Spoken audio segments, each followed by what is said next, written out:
Greetings. Welcome to Bethel Today, a show about Bethel's past, its present, and its future. And my name is Jason Bartlett. I'll be your host this evening. Bethel Today is a show put on by the Bethel Democratic Town Committee. And we have very special guests because we're going into a new era in the town of Bethel.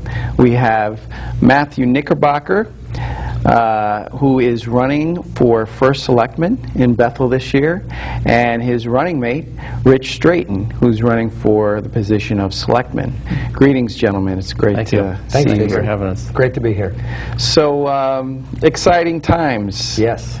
What's happened recently? Did you have the nominations? What is the whole process to become the candidates to lead the Democratic ticket here in the town? Well, I'll start on that, okay. And we'll both answer that question. But this, for me personally, this process started way back last December, January. I started giving the idea some thought. It was something that I determined that I wanted to do. I wanted to serve the town in this capacity. Now, because the position of First Selectman is a full-time position and a very intense full-time position, that required that I made a career change, which I effected in January. I chose a path in a consulting area that would allow me the time to not only run a campaign but also to leave that behind at the point that I get elected, and I'm positive that I will. I'm going to work very hard toward that. It's good to hear. So I made those decisions early on, did some So planning. you're suggesting you're not like retired and about to be put to pasture, that you have youth and vigor and you're ready to go to work? Is that what we're hearing? That's exactly right. Okay. That's exactly right. So then we had a very successful caucus just last week. Mm-hmm. Actually, Rich and I both made our names known several weeks, a few months before that. And we formed the campaign committee, and we're running together as a team, by the way, which hasn't been done on the Democratic side for a number of years. Okay. So it's a two-man slate. We filed the paperwork several weeks ago, and then we had a very successful and exciting caucus just last week, in which the party unanimously endorsed both of us. Yeah, that's right. That's what I wanted to hear. Unanimity. Yeah. Unanimous. Right. That's right. No, you started some time ago too. Well, I started quite a few years ago, but this is the first time I'm really running for an elected position. I was always in an appointed position. But as Matt said, we start with the Democrat Party has a vacancy committee, and it comes up with names for offices, and my name was brought up, and just recently I was honored with the JJB dinner, and was very confident and supportive of the vacancy committee, put my name forth and spoke to my family, and they were all very supportive, so I'm in the running with Matt, and we're going to make a difference in town. Well, I got to tell you, I give you both a lot of credit because you're running for the leadership of the town of Bethel, which is a tough town in terms of politics. So why don't we start out with sharing with the community your bios and a little bit about yourself, your family, and some of your experience, so that folks know who they're voting for. Matt? Yeah. All right, I'll go first on that one. I first moved to Bethel with my wife, Adrian, in 1979. So I've been a resident, except for a couple of years here and there where I was transferred out and then transferred back, knowing I was going to be coming back to Bethel. I have always come back to this town, even when at some point in the past, a real estate agent advised me not to. We can talk about that later, but this is a great place to live, so we've raised our family here in town. Both of my kids graduated from Bethel High School and have gone on to college and are now working adults. On the civic side, I have been a member of the Board of Education for 10 years. I served 7 years as chairman of that board. I led the board. I had the privilege of leading the board through the renovation of Berry School and Bethel High School, through both of the referendums that brought that and had tremendous public support, and led the school board through the improvement to the curriculum that was kind of lacking when in the late 90s when I first got involved with the board. We added the 8-period day, the really successful ROTC program, new math and new science curriculums, and we've really brought our schools up to a standard of excellence that's just wonderful. And the schools have a reputation around the state that speaks of that quality. I'm a 30-year veteran of sales and marketing. I spent 25 years with Fujifilm USA, spent some years working for some other companies in brand building and marketing and sales, was former president of the Bethel JCs, former president of a couple of different trade organizations within the industry that I'm in, and a former trustee of the Maritime Aquarium down in Norwalk. So I've been involved in civic activities for a very long time, and I'm very, very ready to bring that drive and that energy to the town of Bethel and work for the people of Bethel. And you left out a very important factor here, I think. What's that? Your wife. Who's your wife? Everybody wants to know. Your better half. All right. Yes, my wife Adrian, who is very supportive of this effort, by the way. Okay. The next first lady of Bethel, right? Yes, yes. And she's going to work hard to help that happen too. All right. She's a good egg. We appreciate her. Yeah. We've been married for 32 years. Great. Rich? Well, I'll start off with my wife first.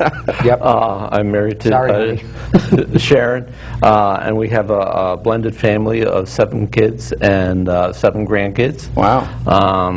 I'm a native of Bethel. I was born basically here. I was born in Danbury, but moved shortly thereafter. Well, we all used to be one, so. Yeah. So basically, I lived in Bethel all my life for a short period of time. When I was building my house in Bethel, I lived in Danbury for 2 years, but basically lived in town all my life. I've been on several building committees. I got involved when it was the public permanent building committee. We worked on the police station, Stone Hill Firehouse. Then we went to the middle school project. And from there we went to the Municipal Center, and I'm very proud of the Municipal Center. That building became the hub of the center of the town now, and it's great to see. Right. And then from there we went on to a Berry School project, and then I was on the building committee for the high school, the first building committee for the high school. And just recently I've been appointed to the library building committee, and I'm also on the public site building committee. Okay. I'm on the board of trustees of the Richbury Congregational Church, and I'm a trustee of the Danbury Exchange Club. All right. I had my own business for 25 years in the construction business. Gave that up and went to work for Bethel Healthcare. It's a large healthcare facility in town, and I'm the maintenance director there and run the building. I appreciate that because my grandma's been there a couple times, and I think a lot of residents have had relatives and folks there, so you're doing a great job, and we very much appreciate your service, both of you. So, you know, I think that as an elected official, I got to tell you, the first question anybody asks me is, why do you want to do this? So why are you running, guys? Well, I think that the town of Bethel is kind of adrift at the moment. I'm not seeing a very strong proactive effort in our town leaders at the moment to move the town forward, and there's some things that really need to be done. So I'm looking at some long-term issues and some short-term issues. Short-term, of course, we're in the middle of an economic crisis. We have to get through the next few years as painlessly as we possibly can, but we also have to address some infrastructure needs. We've got roads that are in terrible shape, and I'm not just talking about the Stony Hill area. You know, everybody knows about that. A lot of those things are behind schedule, and they need to be addressed, and they will be in time. But over a longer term period, we need an infrastructure plan that protects our taxpayers' investment in our town, not only the roads but the buildings. I'm not seeing that right now. We need to know, residents need to know, and I've had many people ask me as I go door to door already, geez, you know, what's the plan? I know that there's not money in the budget right now to fix my road, but is it ever going to get done? And people should know that. Their town should be able to know. You clearly came to the TV station over Payne Road tonight. Which some people call the Conestoga Trail. It's an absolute deplorable it is. trap over there. And I'll say this, that you know, you mentioned that, and through the state, the town of Bethel every year has the ability to apply for $500,000 in grants, and that's for your roads and for your bridges and things like that. And that was not done for like 3 years. Right.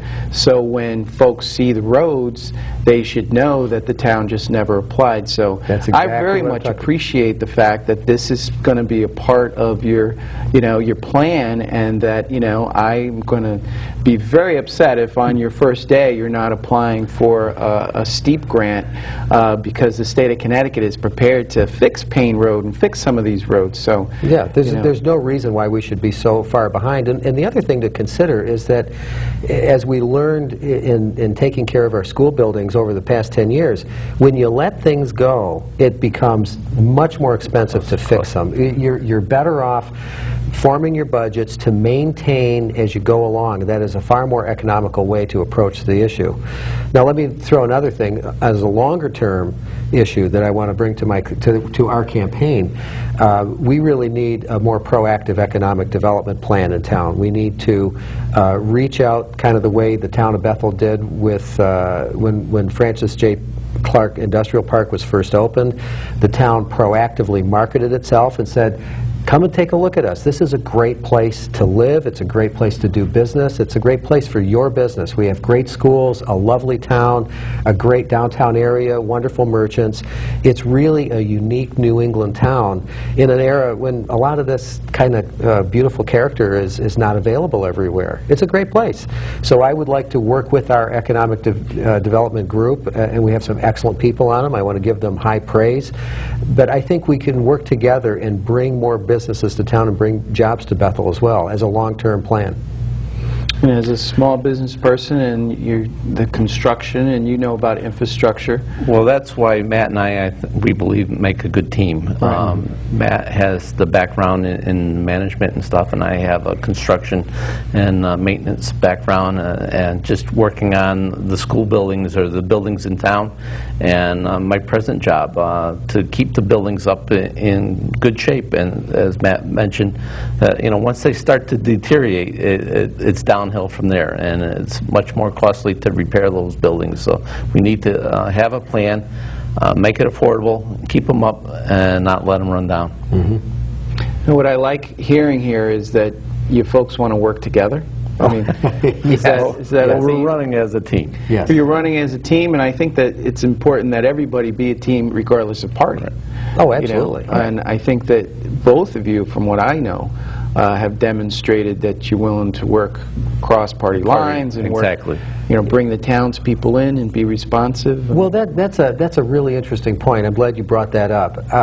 You know, when the campaigning is over, Rich and I are going to represent everybody in town. It doesn't matter if you have a D by your name or an R or a U or whatever. We represent everybody, and I think that we have an opportunity to reach across lines.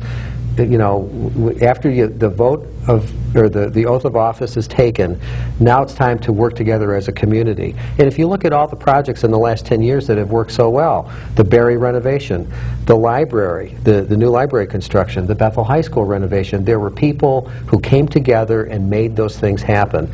And I don't think that we're doing enough of that today. I really think that we can work together as a team with everybody, with all the boards and commissions, regardless of their affiliation, and we can recognize the work that our citizens put into these projects and make this a better community because of it. Well, you're a minority on the Board of Ed now. Yes. Do you feel like, are you contributing there? Are you working as a team, do you feel? How's that going? Yes. The Board of Ed, I think, always has a little bit of a unique air to it. Because once a new board member comes on and they begin to understand the complexities of education, in my experience, it takes about a year for a new board member to really get up to speed on that. It's really complicated, and most new board members go to workshops to learn the law and learn the educational issues. But once they're up to speed with it, the Board of Ed works together. It has always worked together as a team, and really pretty much leaves politics at the door. You know, for the most part. But Well, right now we're I just think working that that's well. so important, and we could talk about town projects and issues and parties, but also the way that the economy is today. You have to work with other communities. Yes. Danbury, for example, Yes. Reading, for example. We have a whole probate system that's now going regional. Right. And how do you feel about that? Are you going to go to the meetings of the area municipal leaders, and how are you going to work that? That is one of the areas that I think we can work hard to find savings in our budgets in the immediate sense. As we work through this economic crisis that is gripping the entire country, regionalizing, combining with other towns to buy supplies, to negotiate contracts, to try to bring down costs of essential items, I think is an absolute necessity. And that, day one is going to be filing for those grants, but day two is going to be reaching out with the other communities and seeing where we have opportunities to bring down costs and benefit everybody. But that has to happen. And it has to be really a top priority. And all the towns are in the same position. They're all willing to work together. We have to. Mm-hmm. Absolutely. So, what are your top three, would you say, issues for your platform? I'll let Matt. Well, okay. You're the top of the ticket, so. Right. I just didn't want to hog the... No, that's all right. Okay, number one is, over the next 2 years, we have to get through this crisis. We have to look at the debt load that this town has currently. We have to look at what's coming online, look at what's coming offline, and find some creative ways to restructure debt if necessary, if the opportunity presents it, to make sure that there isn't a big spike in the debt load and therefore a tax increase that hits Bethel residents before this recovery finally comes up. And when I go door to door, when I've been going door to door over the last couple of weekends, that's what I hear. People will say, well, I'd say the number one issue is the roads, but the number two issue is, what are you going to do when that high school bond hits the system next year? So that has to be addressed. Mm-hmm. Number two is working with the Board of Finance and with the Permanent Building Site Committee to develop a long-term, even short-term, and a long-term plan for addressing our infrastructure. Over the past 10 years, our residents have invested very wisely in many town buildings, like the Municipal Center. The school buildings have had major work done, even the ones that weren't fully renovated, like Barry and the high school. Some of them got new roofs, some of them had roof repairs, some had new boilers. We had boiler failures. And we really need to, I don't think the permanent the site committee has even met in many months. No, we haven't. And that really we have an outstanding group of people on that commission that really should be visiting these buildings, looking over the things like the age of the boilers. We really shouldn't be in a position where in the middle of the winter, Dr. Chesley has to send out a notice that one of the schools has to close for a day because the boilers failed and they're pumping water out of the room and there's no heat in the building and it's going to take 24 hours to get the building back online. We need to take care of those things and have a plan put in place to deal with it. And then number three is jobs, economy, development, supporting our business infrastructure and bringing new businesses into town. Those are my big three. And the last one with the economic development is we have the Chamber of Commerce downtown Bethel, and also in Stony Hill there's a new group, it's called Bethel Four Corners, that is organizing up in that area there to bring people together, to bring the shops, people into those shops to right. Fill those stores. So they're working hard, and they need our support too. Right. Yeah. When I just to clarify that, whenever I say the Chamber of Commerce, I really mean both groups, because they're both groups working hard, and we support both of them. Yeah, and I think that's really important that the town leaders make it a priority, because good things happen on their own. Mm-hmm. Just free market, and people care about the community and they're trying to do stuff, but it's so much better when the town leaders are helping lead the way on different things. I know in the last 2 years, the train station, for example, that coffee and little bake shop in the morning was closed for like a year and a half. Yeah, there was nothing there. And we had people who wanted to open the business. But the town leaders never gave them an audience, didn't get them a contract. I mean, Right. something like that where everybody's going to the train station and having to travel. I mean, it's a small thing, but it's a big thing in terms of quality of life here in Bethel. Right. Yep. That's exactly. Well, there's some other things that I wanted to, those are the big three. I think those are the issues that really impact the most number of Bethel citizens, but there's a lot of things that we both want to do. One of them is putting our Board of Selectmen meetings, at least the Board of Selectmen meetings, if not more, putting them on Comcast so people can watch them. I would like to put them on TV live if possible, but if that's logistically too difficult or if there's more expense involved, then at least taping the meetings and putting them up immediately afterwards, the way the school board has done for many years. So it's not going to be a huge cost to the taxpayer if we're more open in terms of our government and then people can see you actually come in a tie and a jacket? Exactly. I think that's important too. Well, a lot of people don't go to the meetings, but if they're televised, and especially if they're televised live, they know what's going on. Right. They could be sitting in their living room and they know what's going on in town. Unfortunately, a lot of people don't go to meetings. I don't know why. They're you working. need to be, well, that's true. It's tough. The families are a big part of their time, but if they're televised, people can see it at their leisure, know what's going on firsthand. They're not hearing secondhand information. They can see it happening. Right. So that's a perfect thing for us. Right, I agree.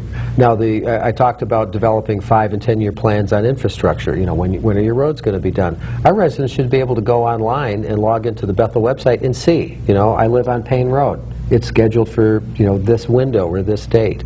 I would also like to develop a voluntary opt-in newsletter, so that if residents would like to get updates on what's going on in the town, they can log onto the website, put in their email address, and then they will get regular updates whenever anything important is going on, schedules, plans. When we publish an annual report, when we publish budgets, they can get an email notification of that. Well, everything now is so online, and Yeah. you really have to keep up with the technology and the infrastructure because it's there's no papers. I mean, we don't have the paper anymore. Yeah, unfortunately, the Bethel Beacon is no longer publishing, and I know that our friends at the Danbury News-Times are very, very stretched, very thin staff, and that's affecting newspapers all over the country, as we all know about that. So I've had residents tell me that they look forward to the newsletter that comes from the Bethel Public Schools. If they have kids in school, they get a monthly update, sometimes twice a month. And they use that as their primary source of news about town sometimes. So there's no reason whatsoever why we can't also publish a town newsletter that has that information. Well, you want to be accessible. Right? Yeah. We want to reach out to people and make it easy for them to find out information. Especially for the annual budget. I mean, if that can be online, people can browse it before they get to the meeting. And we go to the meeting and you get a handout. And it's hard to comprehend what's in that piece of paper. I mean, you're talking millions of dollars that the taxpayers are asked to vote on. And, if you can peruse it before you get to the meetings, you can ask intelligent questions about it. So the media is a wonderful thing today. Yep. Computers, TV. Yep. What about the rest of your ticket? How do you feel about... Because you got a big ticket, right? How do you feel about some of the other candidates? And are you all a team? And how does that work? Yes, we are all a team. We have Board of Education, Board of Finance, Zoning Board, Zoning Board of Appeals, Police Commission. Right. The entire ticket is filled with Democrats. People have stepped up to the plate and put their name forth and willing to run. I'll say this about our ticket. There is more experience on this ticket. You talk about it, to use a sports analogy, you talk about a deep bench. This is the deepest first string I've ever seen on a ballot. So when we went into our party caucus last week, we had a name next to every single open slot that's up for re-election. No extras, by the way. You know, we have everybody lined up with a position that they can win. No fillers. We don't have anybody who's going to just put their name in just to be loyal to the party. We have people who really, really want to serve the town in the capacity that they've lined up, and we have a great ticket. The treasurer, Mort Murphy, Lisa Berg is running again, and then Board of Finance, Board of Education, Planning and Zoning, all very, very strong people, many of them with previous experience who are ready to step up and serve. We have a great team. Well, it's great to hear. I think that we're very united. You guys make a great team. There's lots of experience. You're both longtime residents. You're a townie, you know. Yeah. You're not quite a townie, but you're close to a townie. I'm trying, but you know, I'm not even close to either one of you. So you know, in terms of the time that you've put into Bethel, and I just think that that's pretty exciting that you're willing to step forward. What would be the one, and I know you're running a positive campaign, so we don't have to slam the incumbents, but what do you think the one change would be that people could really kind of see or identify if it was a Knickerbocker-Straighten administration? I think it's going to be communication. We're going to reach out and let people know what's going on and recognize people for the work that they do. Again, we're going to talk about issues, and we're not going to go down that other path. But we really desperately want to run a civil government that respects people, that works with people, and recognizes the contributions of our town. To listen to all, no matter what letters next to their party affiliation. Right. We're here to work for everyone. And that ends up oftentimes meaning lower taxes, good ideas in terms of how we can get things done. I mean, we have that library there that, we keep firing library board members, and we're not raising any money to finish that second floor. And I think that, if we take your approach of working together, maybe we could have a building that's finished. I don't know. I think you hit the nail right on the head. A project like the library requires a lot of consistency over a lot of time. And when you're constantly, booting people off the committee and putting different people on, and they're starting over and they're developing new relationships, you're just or the firehouse, the downtown firehouse isn't finished. Well, yes. There's a lot of things in town that need to be done. It's not just one thing. But if we don't work together to get them done, it just ends up costing us more money. That's right. Well, you just mentioned working together and with the other communities. We just had a water tank that they wanted to build in Danbury, and Danbury rejected it. So, if we could have a good relationship. Well, that's it. We got to communicate with our other towns. That's right. Well, gentlemen, we're coming to the end of Bethel Today, and I want to thank you. I want to thank you not just for coming tonight, but for putting your names forward. We have Matthew Knickerbocker for First Selectman in the town of Bethel, and Richie Straighten for our Selectman candidates, and we encourage everybody to vote the whole Democratic ticket this year, because we really need wholesale changes. It's good for your town's future, it's good for all of our taxes, and it's really good for our kids. So, gentlemen, thank you so much. I appreciate you taking the time. Is there a website? Say your website real quick. www.